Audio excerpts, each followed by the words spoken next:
Ao anatin'ny fifampitondranam-bavaka indray isika koa faly manasanao fa hiaraka manatanteraka an'izany vavaka izany isika. Raha ny tsara indrindra izay an-danitra ao misaotra anao izay mbola nomenao tombotsoa.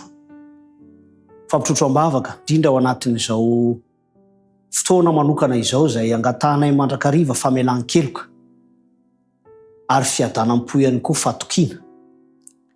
Ka mitondra-bavaka manokana ny madamo fara izay ao anatin'ny tsy fahasalamana.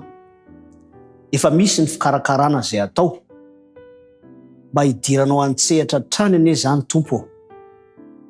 Ary ny fanirinay dia hitombo hiverina amin'ny laoniny izany fahasalamana izany ahafahany mamita ny adidiny indray ary indrindra mahatsapa famandray an-tanana ny fiainan'izany mpanomponao izany ianao.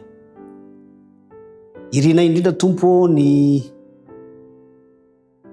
fifaliana izay ho tsapa mba hahatonga ny fanafody hiasa tsara ary miamboninahitra ny anaranao, iankonana tsirairay avokoa mba hita fifaliana amin'ny anaran'i Jesosy. Amen.